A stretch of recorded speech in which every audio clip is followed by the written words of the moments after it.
Welcome to the P.A.S. Report Weekly Roundup Podcast.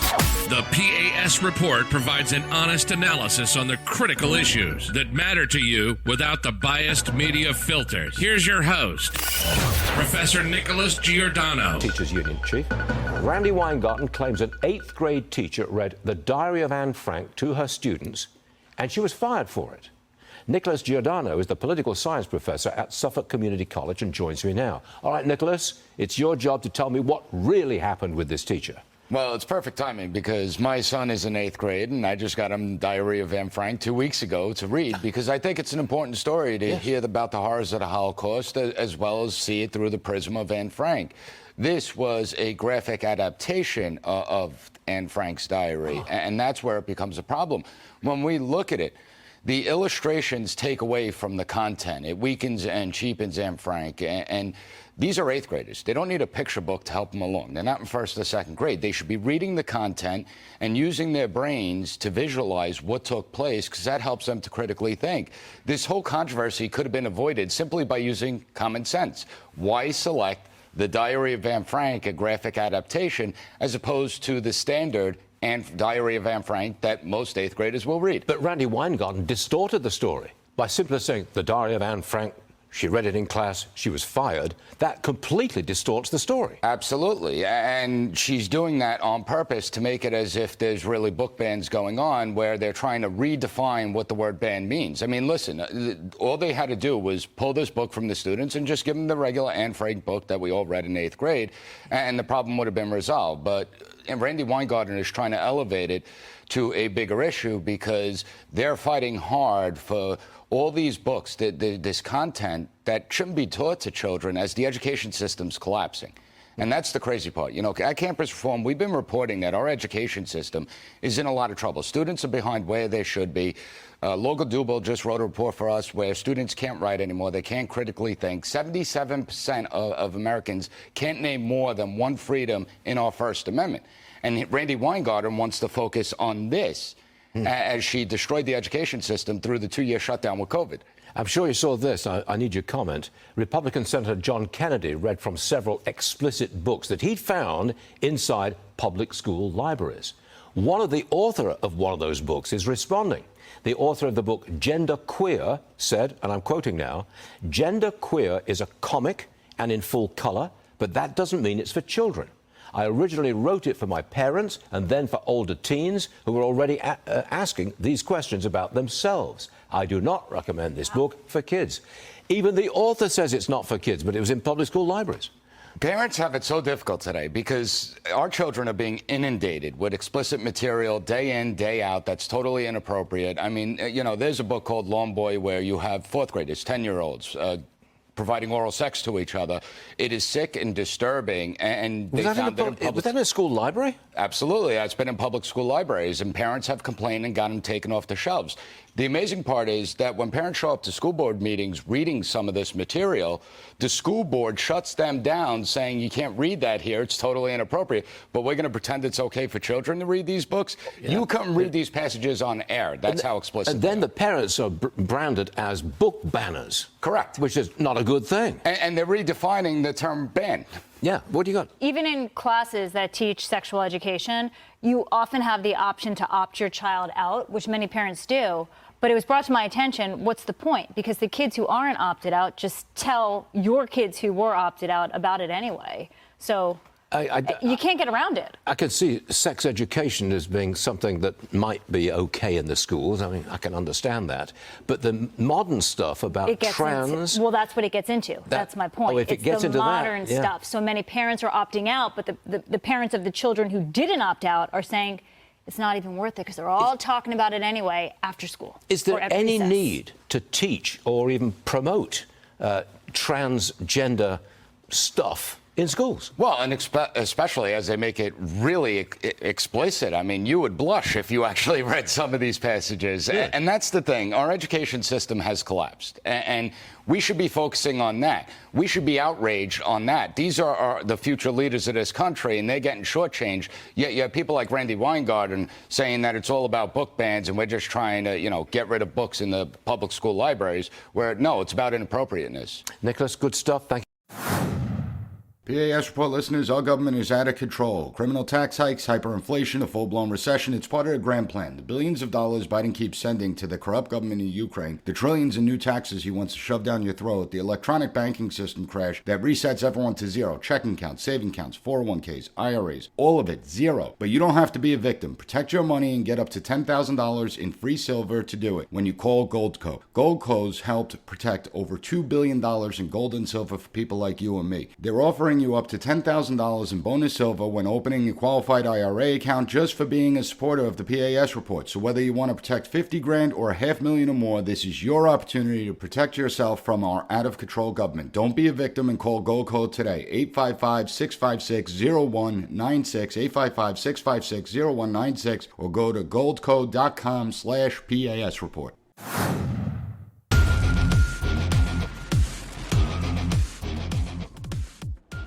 Welcome back, America. A lot of eyebrows were raised in the last couple of weeks when the New Mexico governor essentially suspended the Second Amendment in her own state. Of course, she got reversed by the courts. She got panned by her own party. But a lot of people have raised the question, how could a governor be so oblivious to the requirements of the U.S. Constitution? Well, there may be a good answer. The answer is our education system isn't teaching it anymore. Our next guest made this point profoundly. He is a Campus for Reform Higher Education Fellow and a professor of political science at Suffolk Community College. Nick Giordano joins us now. Nick, great to have you back on the show. Thank you for having me. You have an amazing statistic. You did a little exercise with your students. Tell us what they know about the Constitution or don't. Well, they don't know much, that's for sure. So for the last over a decade, I assigned my students a constitutional exercise, and it's to see if they could identify the Constitution. And 90% of my students can't differentiate between the American from the Russian Constitution. It really is startling. And when I ask my students, don't you feel embarrassed that you don't even know the Constitution? And why is that? The number one response is, we've never read it. And I find it astounding that after 13 years, at least, of being in an education system, that not a single teacher in the K through 12 system and some in college thought to assign the students to read the Constitution and actually discuss it so they understand it. And when we look at everything that's going on today, well, the abuses of power that we're witnessing is a direct result of people not knowing their rights. The Annenberg survey was just released, where only 66% of the American people actually know that there's three branches of government, and 77% of the American people can only name freedom of speech in the First Amendment. Only 70%. That's the only one they can name. So it really shows you that we've lost our way. And unfortunately, the officials have taken advantage of that. If you look at what happened with coronavirus, where the government was dictating when you could leave your home, where you could go, when, where, and how you could practice your faith, who could come into your home, what you must wear on your face when you go into stores. Well, those were all done through decrees. It wasn't done through the legislative debate and they passed a bill and it became law. Those were all done by one or a handful of advisors that advised the governor, and the governor pushed them forward. Well, this emboldened the New Mexico governor to try and unilaterally declare the Second Amendment as suspended for 30 days, something that is highly unconstitutional. Article 6 has the supremacy clause where the Constitution is the supreme law of the land. And they forget that our rights are inherent. They're God-given rights. They were not granted to us by government. They can't take them away from us. Yeah, and I totally agree. Not enough Americans know enough about the Constitution and the Bill of Rights and our founding documents in general. But I'm not so sure that's the case with the governor of New Mexico, because I've seen this method flow forth from the Democrat Party for the last couple decades or so, and it's better to beg forgiveness than ask permission. And she did what she did, knowing that she was going to get blowback, both politically and legally. But she did it anyway and said, I'll worry about the repercussions later. Is that because they know that there are enough people in this country who don't know the Constitution, who don't know the ins and outs of our Bill of Rights, the Second Amendment in this case, and so they can run roughshod over it? Absolutely. And it's also a test run, right? They put this stuff out there to see how far they could push before people begin to push back. And so this was a test run. And thankfully, a court already put an injunction and shot it down. But make no mistake, there's going to be further efforts that we see. And the American people need to realize that we are one of the youngest countries in the entire world, yet we have the oldest codified constitution. There's a reason for that. You have civilizations that have existed for thousands of years, and yet our constitution is the one that remains intact. And it's because it limits the power of government. It dictates whose responsibility is what, from the legislative branch to the executive to the judicial to the states, how to amend and change the Constitution. It really is a guide, and our Constitution's unique in that it curtails the power of the government and empowers we the people. Unfortunately, since it's not being taught in our schools and most people don't know the Constitution, well, you're not going to defend what you don't know, what you've never been taught, what you never learned. And my fear is that as we see the Constitution slip away, the America that we know is also going to slip away along with it. Yeah, there's no doubt. If you get separated from your founding document, you often soon forget what you came from and where you're supposed to be going. It's remarkable. I want to ask a little bit about how to fix this. We got about 2 minutes left. I want to ask about how to fix it. You know, a couple of years ago, one of the most read stories on Just the News was the day that we broke the story that the National Archives had identified some of our founding documents like the Declaration and the Constitution as potentially harmful content that could trigger you. Maybe we have to start at the National Archives, but what are some of the, as someone on the front lines of education, how do we start to reverse this constitutional ignorance? Well, the idiocy of the National Archives cannot be overstated. But one of the things that we need to do to reverse it, and a couple of states have done it, is actually include a civics test to get your high school diploma. We have to build out a robust American civics program in our K through 12 system. We can't wait till students get into college, because even in college, they're not getting that education. So K through 12 is important. But also, just as citizens and as parents, we have an obligation ourselves. If our children are not getting the education in schools, it's incumbent on parents to sit with their children, read the Constitution with them. It's not a long document. It's not a complicated document. Sit with your children, read it with them, teach them, because the next generation is going to be entrusted to safeguard this document, and they're not going to be able to do that if they don't know it. So we have an obligation as ordinary citizens to further our knowledge on it. And I wouldn't just stop at the Constitution. I would make them read the Declaration of Independence, the Federalist Papers, the Anti-Federalist Papers, and the numerous letters that our founding fathers sent to each other that are all published. And everything's free, right? It doesn't cost any money. You could search any of these documents online and get them. The idea that our Constitution would be triggering, our Constitution is the one thing that stands in the way of authoritarianism. And we've seen the government chip away at all the safeguards that were built into the Constitution through censorship, through enhancing the power of the executive branch and throughout the bureaucracy. So we are not going to be able to hold government accountable if we don't know the Constitution ourselves. Nick, really quickly before we go, you know, Real America's Voice covers a lot of young events, partnership with Turning Point, and you know, we've got another event that we're covering next weekend in Texas with young Americans. And it seems to me that when I'm out on the ground with these kids, conservatism is trending. Do you find that to be true, or is it just in that little world?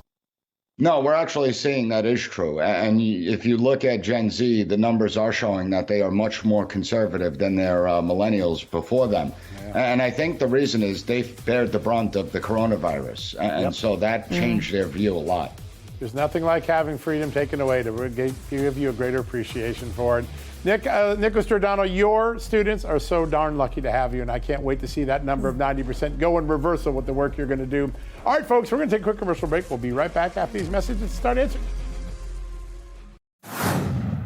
Listen up, P.A.S. report audience. Experts say that China is hoarding a massive amount of food. They're soon going to have over 2/3 of the globe's corn reserves, over half its rice reserves, and over half its wheat reserves. But when asked about it, China lies.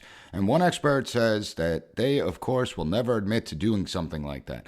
Well, what does China know that we don't? When it comes to the global food shortages, China is the canary in the coal mine. And you have to understand, China is the world's #1 food importer. They rely on the rest of the world to keep their people fed, so they can't afford to mess up. There'll be riots, civil panic, or even worse, when over 1 billion people can't eat, it's going to create a crisis for them. What does that mean for us? What does that mean for Americans like me and you? food shortages. That's why it's a smart idea to stock up on a kit of the best-selling 4Patriot Survival Food. Create your own stockpile of the best-selling 4Patriot Survival Food kits. It's hand-packed in the United States. The kits are compact, stack easily. They have different delicious breakfasts, lunches, and dinners, and I can attest to that because I use 4Patriots, and their 5-star reviews on the website rave about the flavor and taste. Right now, you can get 10% off your first purchase of 4Patriot Survival Food by typing in the code PAS at checkout. Just go to 4patriots.com, use code PAS to get 10% off your first purchase of 4Patriot Survival Food. That's 4patriots.com, use code PAS. Thank you for listening to the P.A.S. Report Weekly Roundup Podcast.